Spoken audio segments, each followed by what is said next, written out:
tatouage oyo ndetala na villageois na timboka okowike amwana bandaka to tala baka bakima basa makambo biso pe na mboka to mwana wa kitoko nde yango nasali bo apare ça nakoma koluna ya wapi papa na ngai nakoma koluna ya wapi nayebi makambo wana te oke kobunda pembeni ya église kimbanguiste te. Est-ce que mokolo bakangi yo bakuluna wande kobunda pembeni ya église kimbanguiste te na matadi kibala yo matatuage wana ezaki yangi tiyaki yangi te papa eza nini ngana na artiste humoriste oza konvoye te tobula kaka nde na ye soki na mokopi moko te olobi so na kopi te tobula na ye so mikolo na tournaki eloko te osalaka théâtre na kopi nasalaka théâtre te nasalaka bavideo eleka na tiktok amona live video nini osi osala imo kaka bavideo esekisaka elokola nini tomona yo te te nana kontina na tiktok eloko tunde tozomona yo na tiktok bazolakisa yo na kosamba ya bakuluna lelo tozomona yo ndenge ozosamba na bakuluna na tiktok longa papa yo na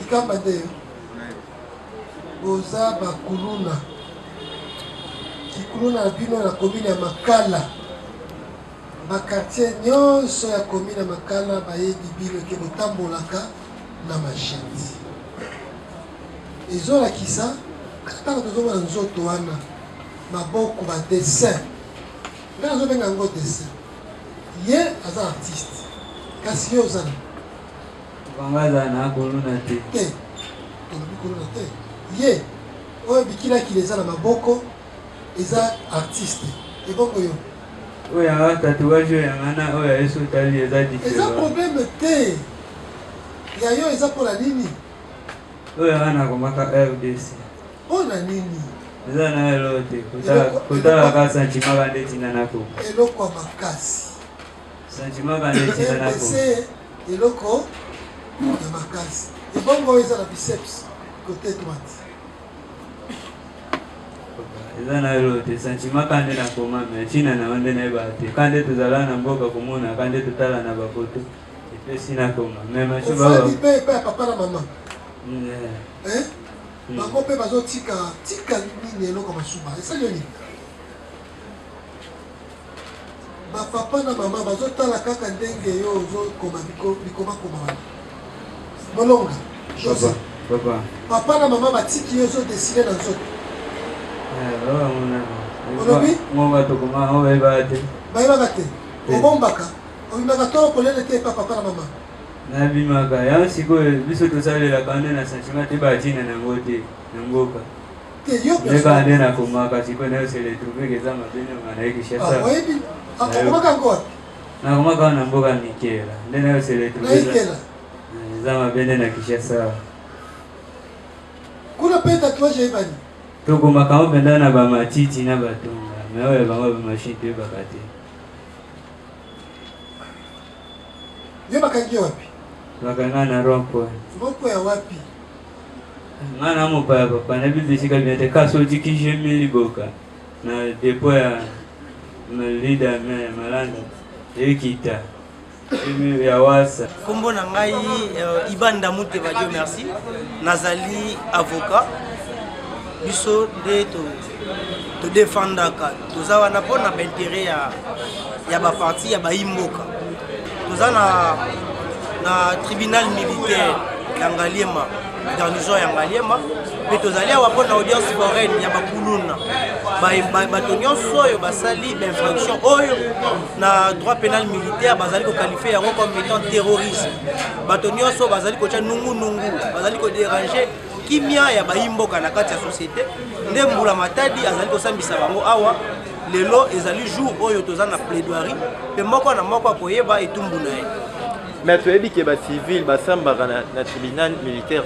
Pourquoi les civils sont dans le bango bazali ba civil bazali ko samba parce que nature likambo bango basali eza régi na code pénal militaire o to bengi terrorisme lolenge ya ko tia bobangi na kati ya société lolenge ya ko tia désordre lolenge ya ko zangisa batu kimia lolenge ezaleli wana epamelami na code pénal militaire dans latina baye ko sambisa bango na oyesika tout le monde a mingi yo lobela kaka bakuluna yo lobela kaka ba criminel tout dans le principe moko na droit et ça principe ya présomption d'innocence jusqu'ici moko te pour la kati na bango mbula zuzi ya lobi ete aza kuluna d'où droit ya défense na bango eza garantie elingi koloba te lokola tozolobela bango nde tokoteli bakuluna on ne fait pas l'apologie du crime même biso moko baoyo na bayimboka musu toza victime nango mais juste que droit ya défense eza garantie il faut pas l'assister okole uti koleka outi kokutana na bana o babenga bango bakuluna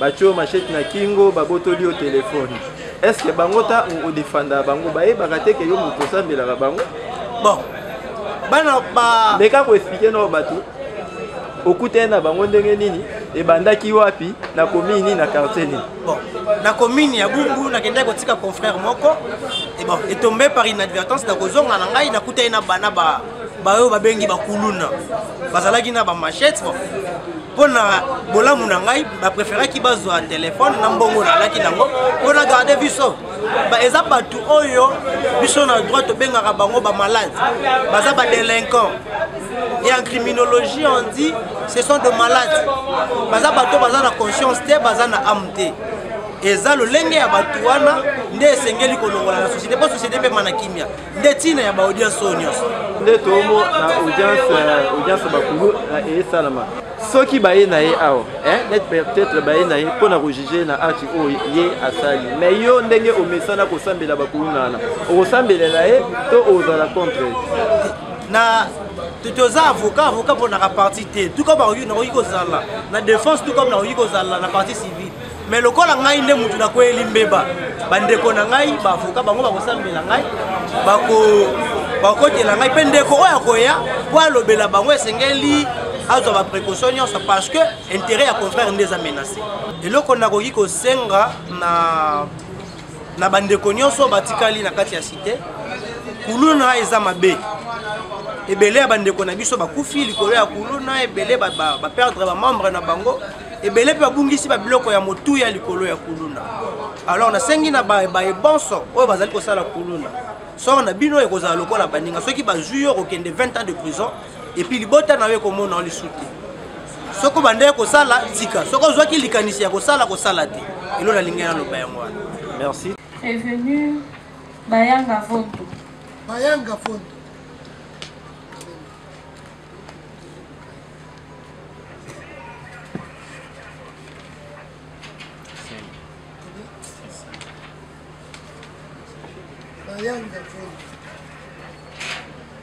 Oui. Ndongala Yerodia. Dongala.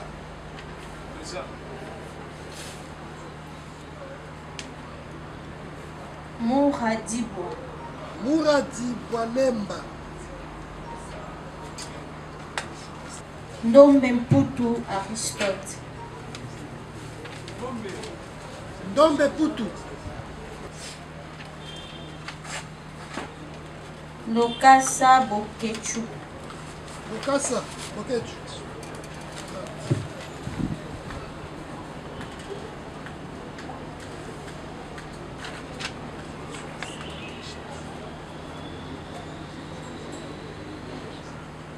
Makasi esilika mpona kotelema ntango ozosala mobulu makasi ezalaki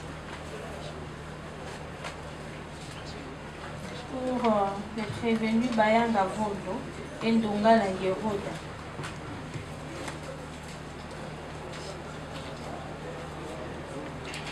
Ils ont été arrêtés dans la commune de Selembao en date du 15 juin 2025 vers 20h pour avoir estorqué à l'aide de machettes. M. le Président a un PV de machette.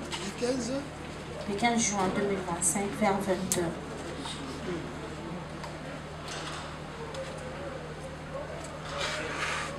à l'aide de machettes, tramontina, un sac contenant un téléphone et plusieurs autres biens au préjudice de M. Zakai Madou Lamedi. Pour le prévenu Moura Diboualemba, arrêté le 29 juin 2025 dans la commune de Selembao.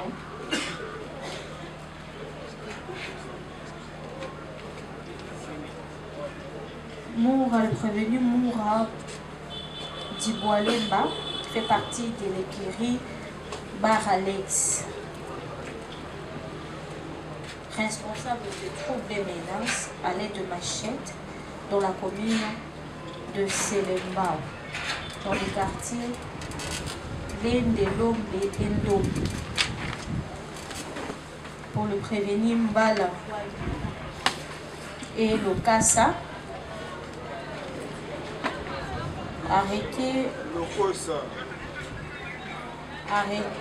le 22 juin 2025 vers 21h au quartier Molende dans la commune de Selembao pour avoir estorqué un téléphone itel au préjudice de Madame Manoka Christelle.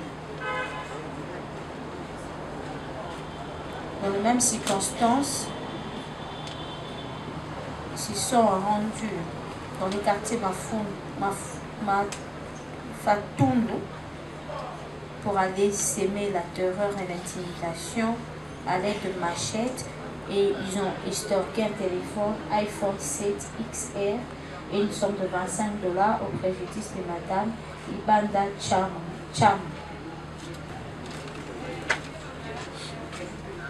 Bayanga Yona Ndongala Eroti ndenge kozambizo mibale mokonzalibe kwa lobi koza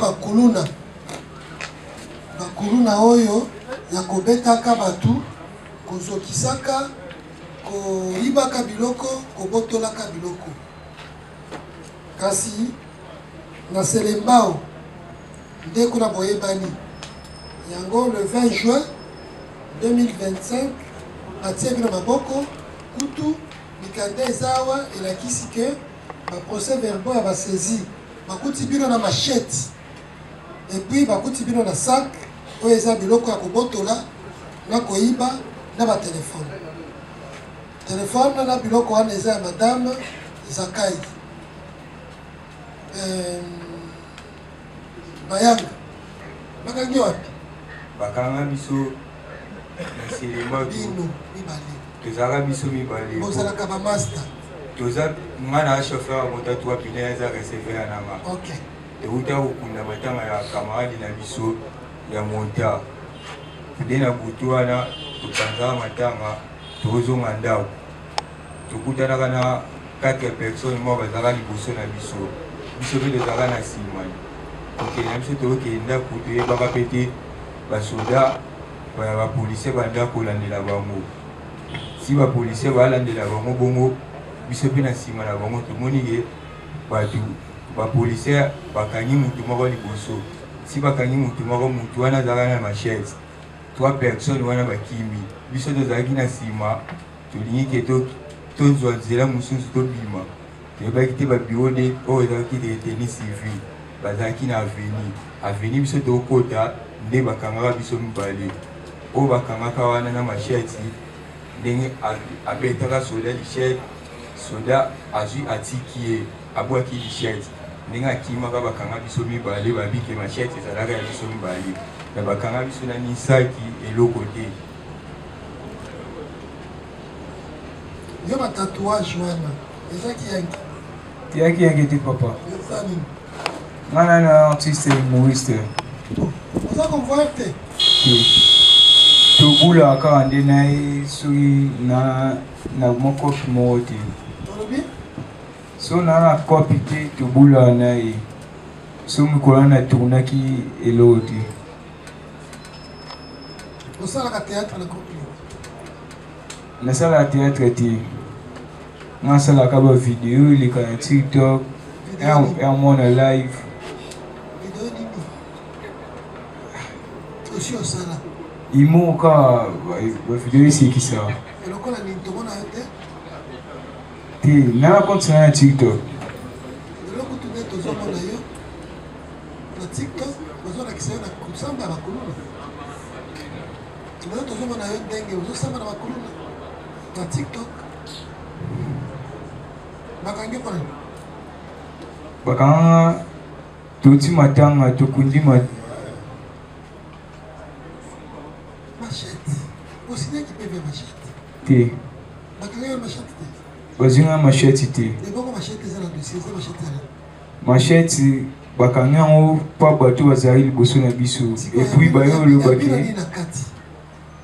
Ya bino nini na kati. Beklara wana balobi ke biso pe tozalaki na bato wana bakimaki. Pesa Munga.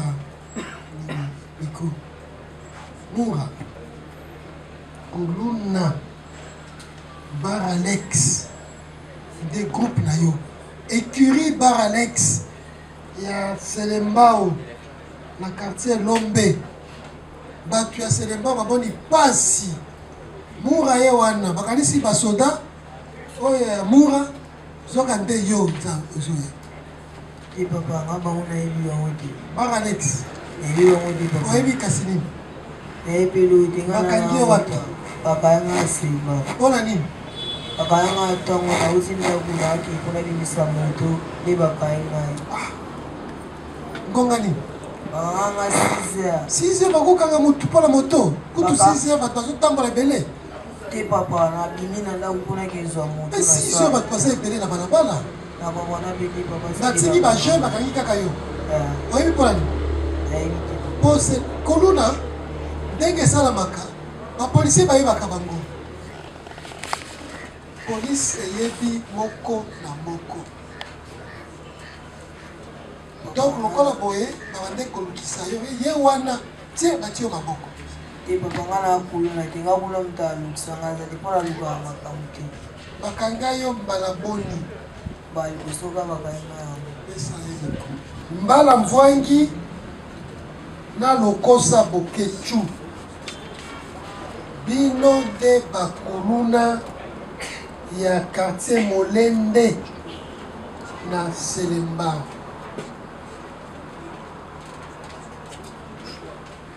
Le 22 juin 2025, na 22h, bino wana bo attaqué Madame Manoka Christelle. Na makasi ya machette bobotoli téléphone. Botiki kaka te. Bino wana na quartier Futundu ou Fatundu. Kaka na Selembao. Mwana mboka Ibanda. Mwana mwasi kaka. Bango mpe batambola kapona nini 22h. Ali. iPhone XR. Etamboli. Utalekisi makasi leta azalaka te. Batie bino maboko. Lelo bazosamba likolo ya kikuluna.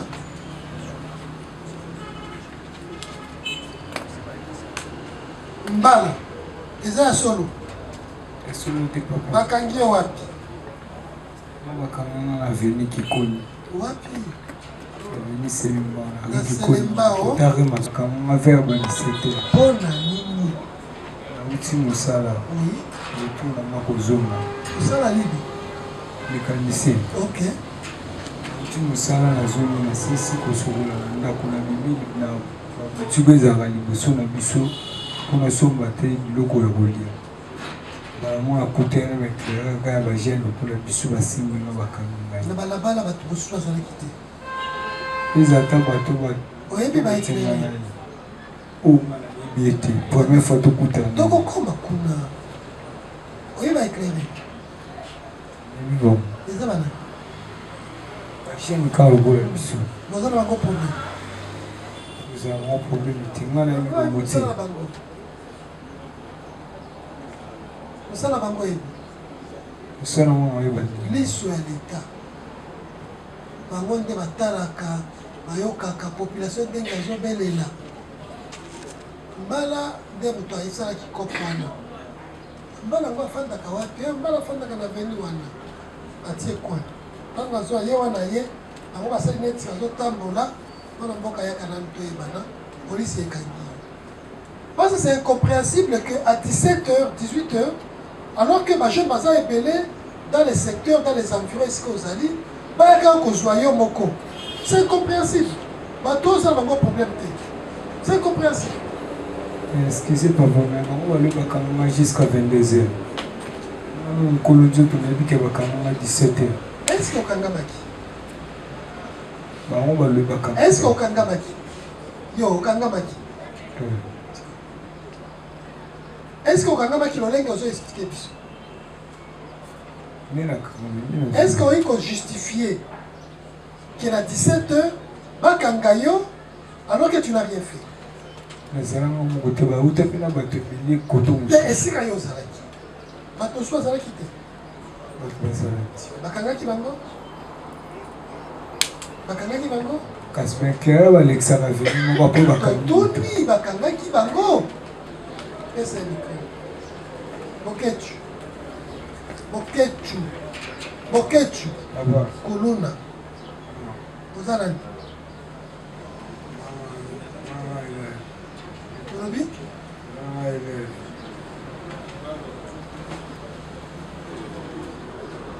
Otanga.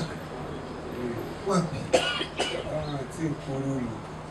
La classe là. La classe ni? Non, on va à la 6e décimale. Il y a ma tatouage. Maman. On est à l'école, à l'école, il y a solo ou bien école cacao. La défense. Monsieur le Président, nous intervenons au nom et pour le compte du prévenu Bokechu. Monsieur le Président, Bokechu est poursuivi par devant votre tribunal pour avoir estorqué et volé le téléphone de Madame Christelle. Nous remarquons que le ministère public a identifié la victime. La première question essaie de savoir quelle preuve la victime avait déposée par devant lui qui atteste que le téléphone lui appartient. Oui. Vous avez la facture de votre téléphone. Vous, personnellement. Oui, Monsieur le Président. Vous vous promenez avec cette facture. Non, Monsieur le Président. Autre question. Monsieur le Président, nous sommes devant le tribunal. Il ne suffit pas de venir et prévaloir d'un droit dans le vide. Le prévenu est poursuivi par devant le tribunal. Ça, c'est une observation. Regardez d'abord comment il fréquente. Voyez comment il fréquente. Monsieur le Président, votre regard d'un observateur averti nous rassure. Non, lui là, comment il fréquente? Lui pour qui vous plaidez? Il ne marche pas avec vous. Il dit, mais oh, il m'a comme il y a Zoloba. Il y a Zoloba dessus. Mais il a été. Anzela Kaka, Batikanga, ceux qui montrent loin la poussade. Monsieur le Président, nous sommes devant les tribunaux. C'est un procès pénal. La vie de se prévenir en dépend. C'est pourquoi nous posons cette question pour savoir. Vous faites poser. C'est ça, Monsieur le Président. Et puis une autre observation, Monsieur le Président, avant que le ministère public nous réponde. Il poursuit les prévenus Bokechu et les prévenus Mbala, alors qu'ils ne se connaissent pas. Nous avons une question à faire poser aux prévenus Bokechu. Okay. Nous voudrons savoir si les prévenus Bokechu connaît le prévenu Mbala. C'est ça la question. Oui, Mbala. Mbala, oui, bien. Nous connaissons. Monsieur le Président, le ministère public a dit ici que les prévenus Mbala, ensemble avec les prévenus Bokechu, ont estorqué le même téléphone. Nous allons tirer les conséquences. Merci. En attendant la réponse du ministère public quant à la preuve. Merci. La preuve de la propriété du téléphone. pour justifier qu'effectivement, Madame Ibanda dise que ce téléphone n'est pas télé, que donc ce téléphone est un téléphone. La preuve, vous auriez dû poser cette question au tribunal. Quand vous demandez la preuve, vous savez qu'effectivement vous avez ce téléphone, que vous doutez de la propriété, que c'est votre téléphone, que vous aussi, vous donnerez la preuve de la propriété de ce téléphone. Soit qui ça va? Vous voulez intervenir? Non. Soit qui ça va? Goma Moïse. Goma. Madilou. Misambo Misaya.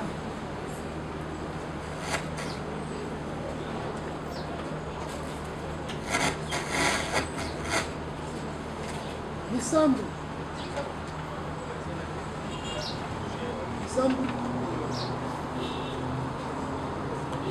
Bemanyo Ekofo.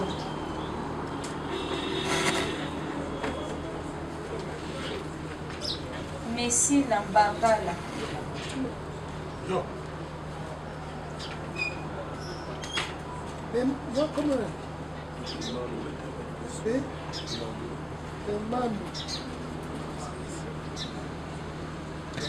Yo, comment est-ce? Yo, comment est-ce? Nani? Messi Lambangala.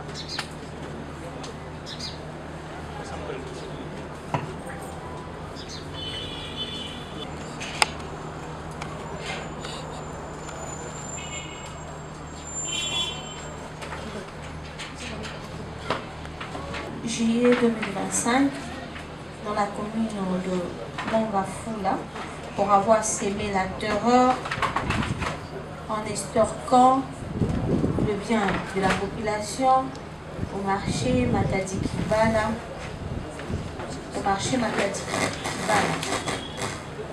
à l'aide de machettes, les trois prévenus. Le prévenu Goma, Matidou et Missam.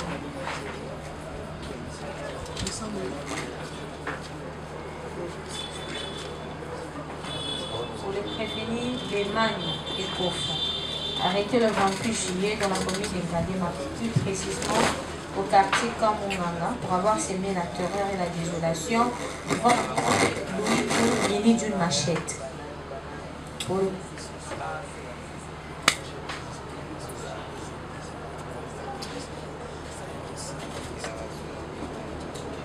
Pour le prévenu Messi là et Foila, arrêté le 8 août aux environs des 19h dans la commune de Mongafula, plus précisément au quartier Kindeli, en possession de chambres à fumer, en train de s'élever la terreur et la désolation à l'aide de machettes. Et en cette même date, ils ont estorqué les biens de population dans les quartiers Kindeli.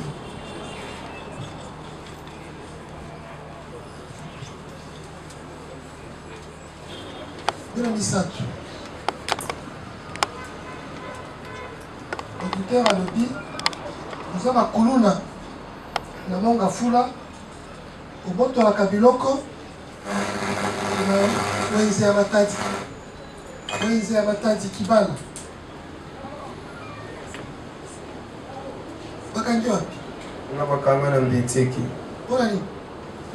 Bakanga mpo tosalaka ndi débat na camarade na ngai. Débat nde koloba nini? Tosala mwa changement de parole. Ya ndenge nini? Tobundaka. Bitumba ndenge nini? Bitumba makofi. Machette te. Machette te. Siko ye mutu banze kobundana ya zawapi? Ye bakanga biso bale baparane baya kobimisa ye. Esa moninga mikro.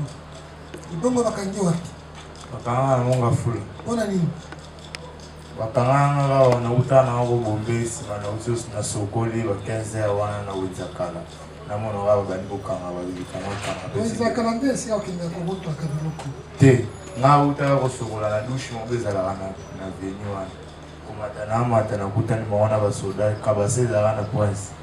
Sipende bakanga ngai. Yemoka. Nga moka na zala ya ate.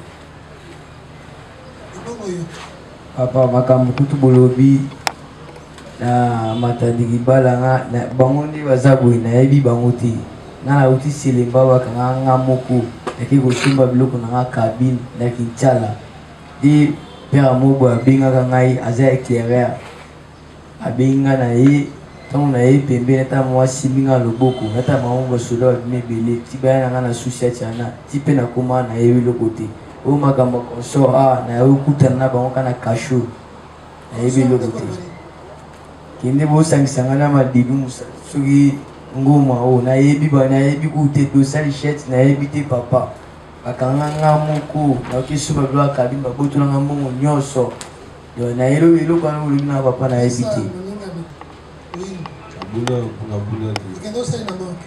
tozabimisa ndeko na biso nde bao mosusu asambaki ozalaki na bango mesila oui papa fwala bino kozomela tiamba apres komela tiamba epesi bino makasi bozwi na machete bino wana boke koatake pa population na quartier Kindele komi na Monga Fula kuna bobotoli biloko fwala tobesila te papa biso tozala kuna te biso bakanga biso na Ngalema na quartier lalu na ntongo ba 6 tondoki mosala bino miso mibale sala place moko mosala ni baba mama son omelaka tiamba te mokonzi si yo ozolakisa awa kati ya mbisi yo awa parmi les incitateurs ya baninga oyo bazosamba si yo zamba bato bazotombosa bato awa si yo zamba wana c'est le signe ke oza kuluna po mwana ya botosi ya kozela kaka ayoka ndenge bakosambisa ye ntina suka me soki ye nde moke azotombosa bato biso tofandi awa tozala mwana effectivement oyo aza mwana malamu te ye wana sikoyo topesi yo liloba balobi omelaka bangi bakosi timokunda na baya jamba te olobi na baya yango te olobi tobaya yango te kobayi nde koloba biso komela kobayi kobayi nde kosali komela yango te la défense.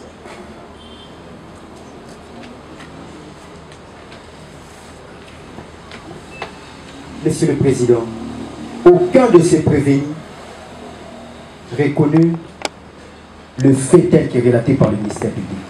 Et au moment opportun, nous viendrons avec précision détailler pour plaider en leur faveur comme il faut. Et pour l'instant, nous nous réservons les autres argumentaires. Merci. Héritier.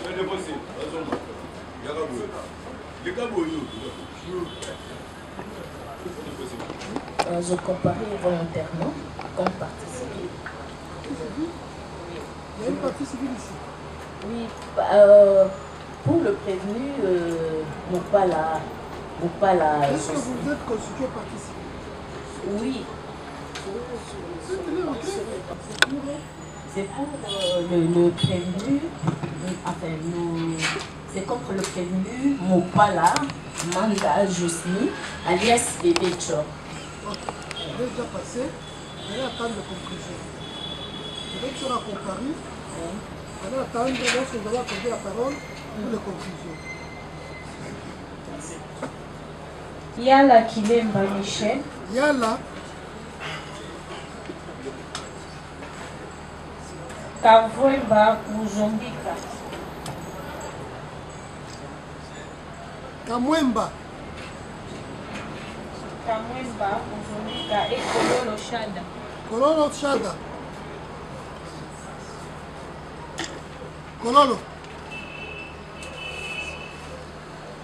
Mutangilai Mukuna Josué. Mutangilai.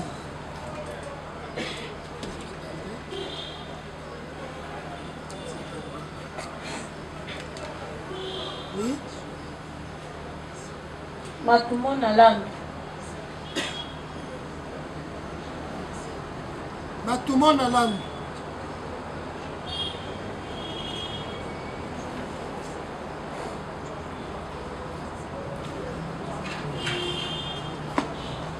Gafula Donda. Gafula. Pour le prévenu petit héritier, arrêté le 18 juin 2025, appréhendé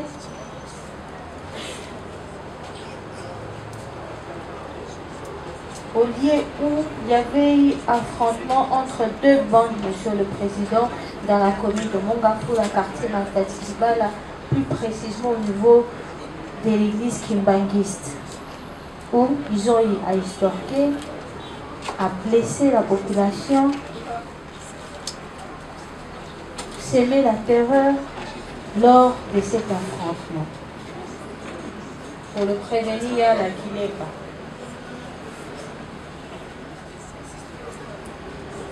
Yala Kilema, arrêté le 24 juillet 2025 dans la commune de Mongafula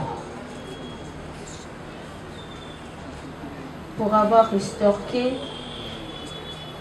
le bien, notamment le chapeau, le sac, à l'aide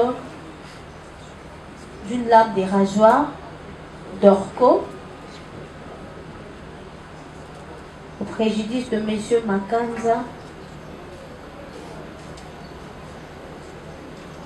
Makanza William,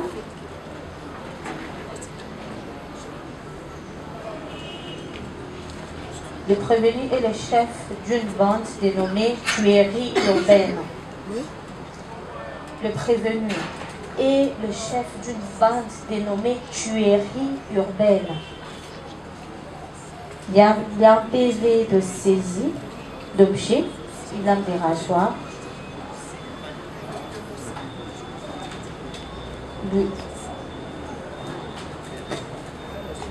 Pour le prévenir, Kamwemba et Kololo Chada.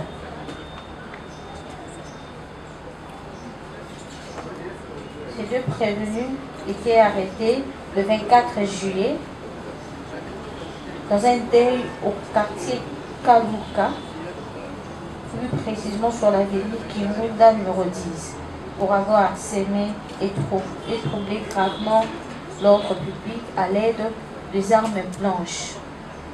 Nous citons de machettes, Monsieur le Président. Ils étaient au nombre de 5. Leur écurie se nomme Israël, roi d'Israël.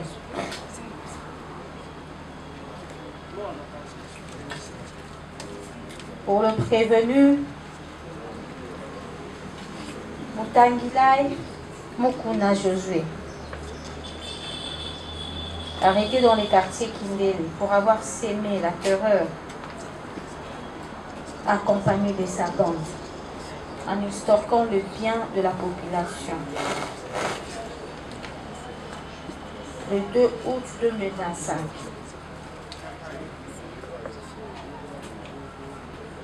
Pour le prévenu Matumona Landou Engafula Londa Josué.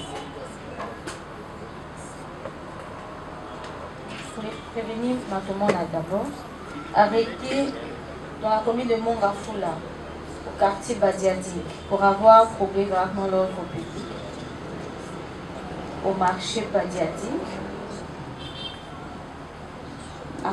accompagné de sa bande suivie de machettes.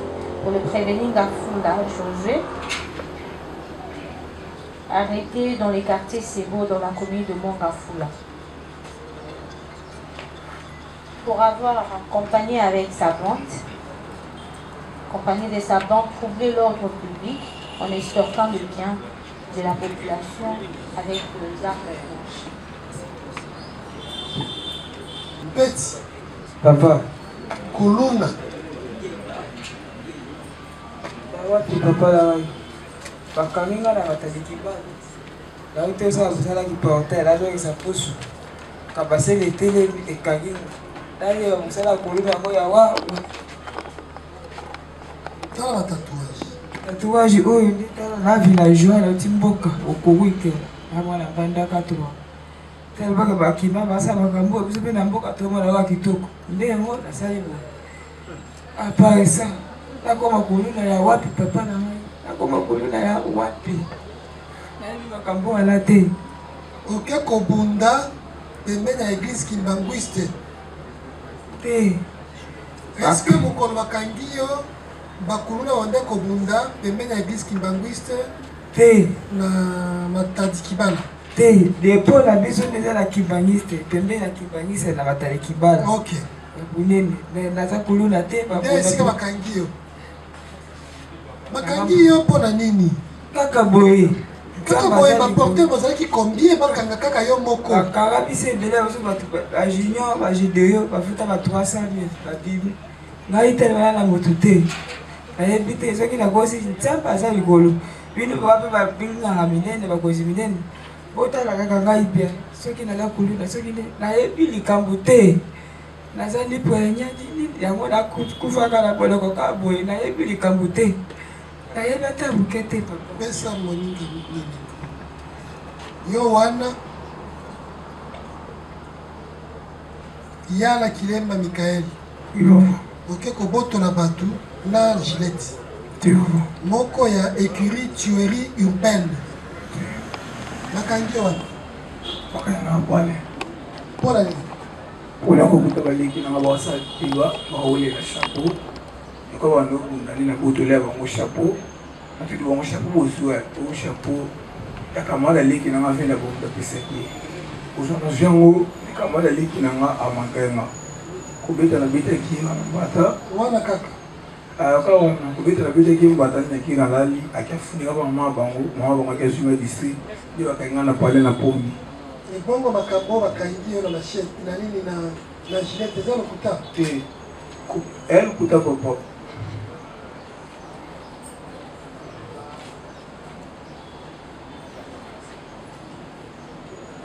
olobi lokuta papa kokende bakendanga district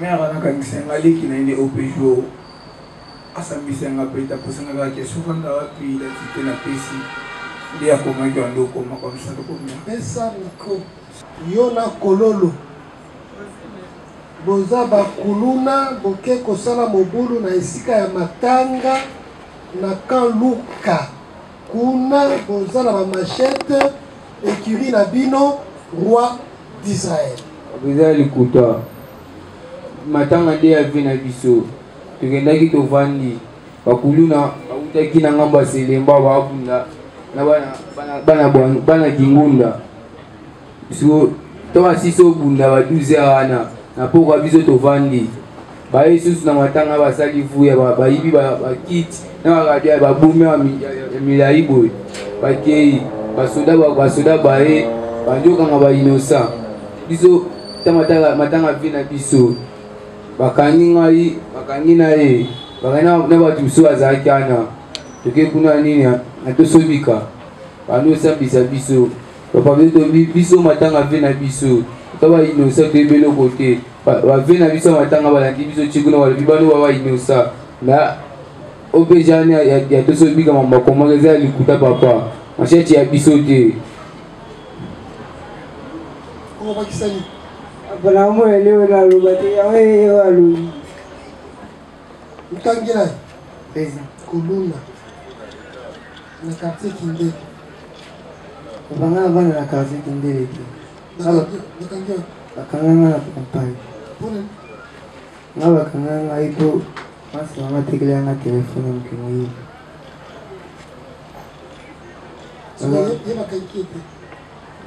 bakangaki ite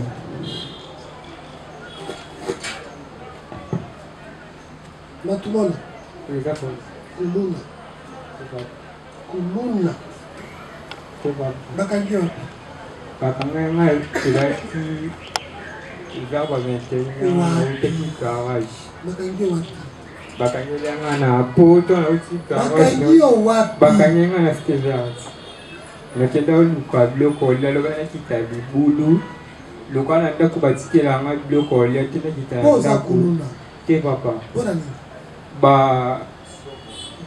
bapréféra mingi balesa bale bakite baleki nanga mpo nga da nakomi na mwa age bango bapréféra okenda kose débrouiller libanda ezalaki na ntango nakomi na libulu loka te malaki na posa lelo ya makasi ya eteka misuni nde na préféré na mata stepum stepum to na mati na ke luka biloko olia nde do ba posa ntu toka nde eso yanga wana ba posa ntu toka nde eso kinga nde na yebaki nakutana na basia oyo bazalaka nde bakandela kinga wana na mpulu na te papa nayebi osimba masheti developa na ngana elo vraimen bakandeli yanga kaka ya mwana te libanda te ntango tokoti na couloir nde ser wana tokota na koma omina bacouloir na bango kaka wana bazala nango nde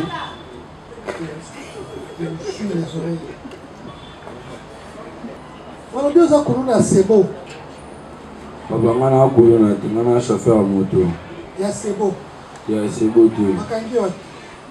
Navanda na sebo na avenue Koilimo 29. Na bakangela. Sebo. Kibanga. Nani nki ofanda kana sebo. Wane na pesa address pesa ngana ofanda wa. Kwa balobi osala ka kikuluna. Te. Ata bochini batu bake kuna ba. Makangi wapi? Bakanga kinga na matadi maona kawaya na kena botala. Bona nini? Ina otala mwana ona bimisa na moto. Makangi opona nini? Ils allaient à l'Angel les 16. Bonne année. Papa, ils allaient à l'Angel les 16. Opération de Bezo Tambola.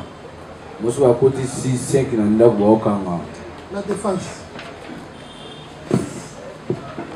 Michael, le ministère public a soutenu qu'il y a un PV de saisie l'an dernier soir, mais nous ne savons pas si physiquement cette arme joue au dossier. Sinon, alors nous en tirerons toutes les conséquences en droit, également pour les autres prévenus. Zaki Sabango. Mupalenge. Mupoi.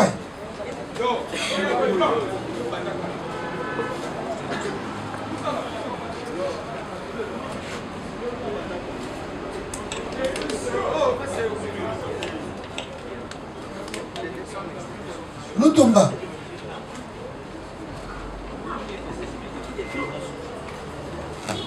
Merci. Yo, comment on a? Maïmouna Ntinga Tutu. C'est qui ça, Bissou Akanjo? Moi, je suis musique de parents. Wapi? C'est bon. Musique de parents de compagnie? Avec une punition pour pas me sortir. Au salaire qui dit? Sur un salaire. Avec un problème familial. Problème entre papa Koulou qui a maillé. Problème nini? Manque à respect. Au salaire qui dit?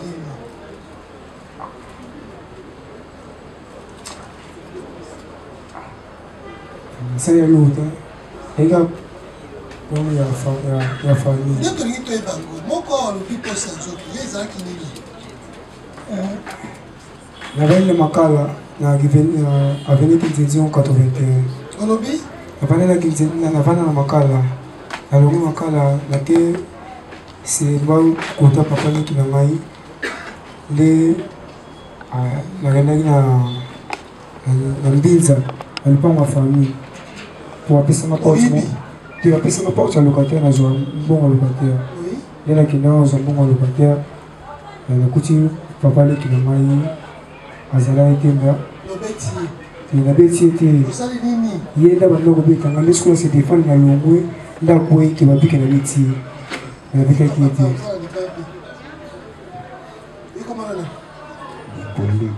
Upolenge nani? Kana.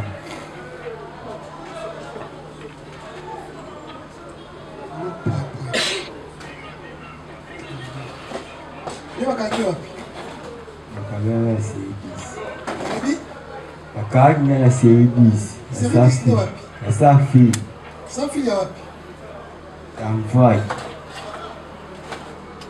Munga funa. Pona nini?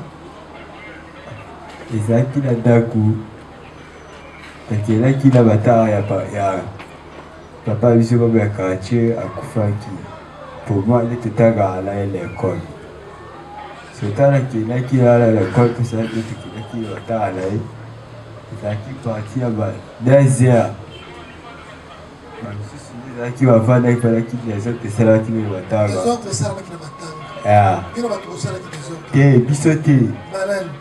Bajala kaki. Mpona nini bakangi bango te bakangi yo. Kasi tala basalaki désordre wana babebaki bakiti biso tozalaki na kati ya ndako. Mpona nini bakangi bango te bakangi yo. Bakangaki bato boni na matanga wana. Bakangaki bato te. Sikoyo bakangi yo mpona nini. Bakangi bato te yo oza motu te. Pesa mikro. Kasi abo bala aloba te papa. Solo mati. Pesa mikro. Bakangi bato te me bakangi yo. Ntango ezalaki na kati ya ndako daso esalaki baoyo bazalaki wana basi bakiti bakelaki awa. Me yo ozala kati ya ndako mobulu eza libanda boni bakokanga moto aza na kati ya ndako ata bapolisi yango baza liboma bayebaki te bajene bazalaki wana mikro. Pesa moninga mikro ntango kosala mobulu na matanga kozala na makasi. Yo bakangi wapi? Komona nani? Litumba Lubanzayo. Bakangi wapi? Amunga fula. Wana ni? La banda kosomba crédit de 5 pour examen d'état ya bani bimaki de 5 août. Asomba crédit na shop examen bimi la chaîne ba okima bambango ndo banda okima wana. Mape place na zaki na mipesi kaka esika na asomba crédit. Ina telemi boy ba mon ba jeune ba kimi bo. Après la télémica on a somba crédit na pesi maile sika na somba crédit pour na zo retour pour na pesa 10 000 francs somba 2 giga pour ça c'est 7 000 francs. On ça la crédit. Crédit méga RTL. On ça la bonne. Na salle là na téléphone na. Ba mona moni ba jeune ba kimi, sama moni ba jeune ba kimi bika ba sipe na bon examen. Njoka ba soda ba anda ko ya. Sina télémi on na super retour na moni ba soda ba seni ba bimi ba komi déjà na couloir. On a été mis à shop à Bangoan. Comme il peut bien en avoir. Si on a compté mon on a le coin et bien appelé Kamte à Télémi. Babi singa mais ça ni bien chef na somba crédit. Auto kende. OK ni to kenda on a tilelo.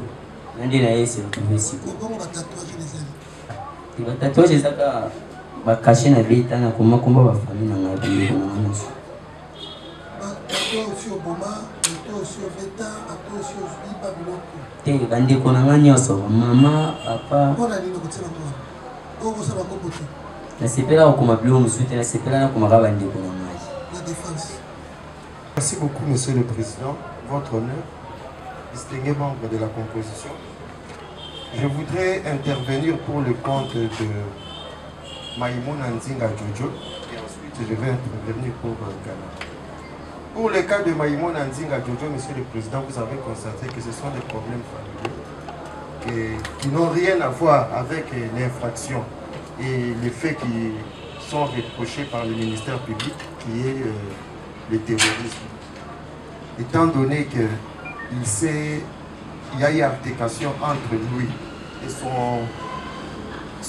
son oncle, qui est d'ailleurs même prêt à venir ici et témoigner pour son cas, vous allez tirer les conséquences comme nous aussi de la défense, parce que nous avons confiance à votre sagesse pour définir vraiment ces cas.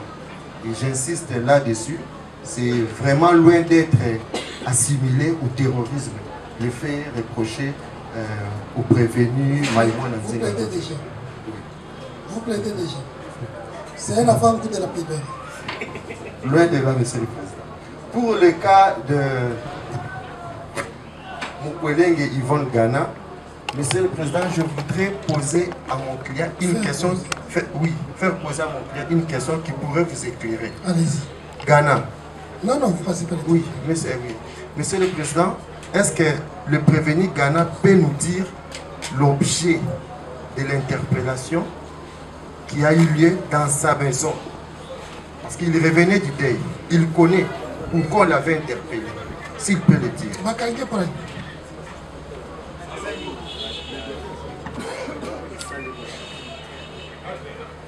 Salabaki, Zaki na Matar. Zaki na ba. Destera pesa explicação dezia. Gai tana Zaki na kati daku pour la sala kala. Yata aide baso. Ba izwi bakiti bakelela gai. Ah? Ozotonga matanga. Te. Sikoy. Kimaso na matanga. Ayi basote papa na kasi. Kimaso na matanga. La matanga te. Sikoy. Pour quand on est là pour la 3 heures. Oui. Quand on est là 3 heures pas à la carte. Boulot ezalaki. Kasi dikabesala bakiboy. Babala o bazaki libanda bazoki bakiti. Kata bazoki la 3 heures ala tozaki. La kata ndako. Desate akende ndako la kende li au chantier. 3 heures de bateau de chantier. Là qui t'attend pour 3 heures. Là qui t'a qui peut bien. Bon, ma fait Azaki. 3 heures d'engo à Robin Matanga. Ah? 3 heures d'engo à Robin Matanga. La 4 heures à la service pour la salle. La 4 heures d'engo à Robin Matanga. 4 heures à la salle à la Gombe pour la transport. Mais vous avez suivi. Oui. Quelqu'un qui quitte le lieu de deuil, au moment, il tempore, il non suspecte. Quand les chaînes sont en train d'être vidées par les voyous, et lui il quitte les lieux. Monsieur le Président, le banditisme urbain est un fléau que nous devons tous combattre, même nous de la défense. Les prévenus devant votre tribunal à la force. Ils devraient tout simplement vous dire la vérité qu'il y a eu vol de chaises en plastique au lieu du deuil. Et il a été soupçonné. Raison pour laquelle il a été interpellé. Donc c'était ça. C'est ce qu'il fallait qu'il vous dise. Merci. Et ce sont aussi, nous sommes en train aussi d'insister, ce sont aussi des faits qui ne corroborent pas avec les faits reprochés par le ministère public. Ça c'est un avant-goût de plaidoirie.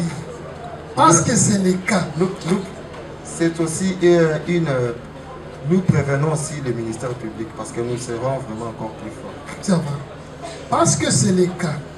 Parce que vous les prévenez. Nous allons suspendre pour répandre l'audience, pour donner la parole maintenant au ministère public et à la défense. Mais avant cela, le ministère public va nous dire la qualification des faits. Les partis vont faire des observations et nous allons mettre l'affaire en état de recevoir réquisition et publique. Ministère public. Qualifions ces faits de terrorisme, infraction prévue et punie par le Code pénal militaire dans ses articles 157 et 158. 157. L'article 157 dispose constitue des actes de terrorisme lorsqu'ils sont en relation avec une entreprise individuelle ou collective ayant pour but de troubler gravement l'ordre public par l'intimidation ou la terreur des infractions suivantes. Les atteintes volontaires à la vie ou à l'intégrité physique de la personne, l'enlèvement et la séquestration de la personne, ainsi que les détournements d'aéronefs, des navires ou de tout autre moyen de transport. Le vol, des extorsions, destruction, dégradation, détérioration,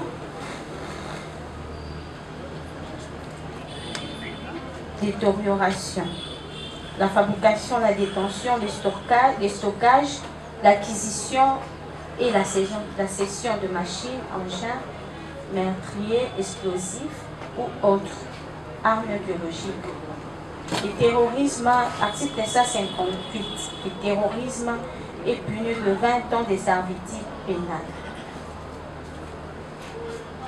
Monsieur le Président, pour le fait, poursuivant ces prévenus pour avoir à Kinshasa, ville de Sénon, capitale de la République démocratique du Congo, à la période allant du mois de juin à ces jours, dans les communes de Bandalungwa, Kintambo, Bumbungaliema, laissés, extorqués, volés, détruits, s'aimer la terreur à l'aide des armes blanches, notamment de machettes, lames de rasoir, couteaux au préjudice de paisible citoyen. Nous avons dit. Voilà les observations sur la qualification et sur l'ensemble des... Les observations sur la qualification et sur l'ensemble de l'instruction. Votre honneur, nous avons suivi religieusement. Votre auguste tribunal a eu plus de 5 jours, je crois, à instruire suffisamment sur cette affaire. Nous n'avons aucune observation à faire. Seulement, nous demandons à l'auguste tribunal de nous mettre dans les conditions de plaider. C'est-à-dire qu'aujourd'hui, l'esprit est déjà fatigué, les mémoires des avocats sont vraiment éparpillées. Si l'auguste tribunal peut renvoyer l'affaire pour demain, pour que nous puissions en découdre, ça nous permettra en tout cas de bien faire le travail. Ou alors, si pas demain, peut-être jeudi, selon que le tribunal appréciera. Bon, oui, je voudrais rajouter pour concernant le report de la plaidoirie, nous demandons que ce soit le jeudi. Pourquoi le jeudi? Pour nous donner suffisamment de temps pour que nous puissions... Et notre son de cloche. Merci, Monsieur le Président. Monsieur le Président, compte tenu du nombre de prévenus, nous avons l'intérêt de bien faire les choses. Sur ce, nous demandons une courte remise, soit les jeudis, pour plaider pour tous les prévenus. Merci beaucoup. Monsieur le Président, il y a plusieurs raisons valables. D'abord, nous devons nous préparer le nom des plaidoiries et d'aider aussi, Monsieur le Président, vu le nombre de plus de 100 prévenus. Alors, ce serait mieux que nous puissions mettre toutes les batteries en charge. Ce sera la première fois que vous déposez le nom des plaidoiries? Oui, oui, nous sommes en train d'évoluer. Et nous sommes en flagrance et nous devons vraiment prendre. C'est la flagrance, c'est une quête longue. C'est pourquoi nous disons, Monsieur le Président, nous sollicitons une courte. De combien de minutes? Nous parlons des jours, Monsieur le Président. Des 48 heures. Ça va. Cette affaire est à l'état de recevoir les conclusions. Ce qu'on dit dans les termes du palais, plaider conclu. Vous allez inviter les parties civiles, comme convenu, et la partie civile ici, pour venir soumettre les conclusions à l'audience de remise du jeudi.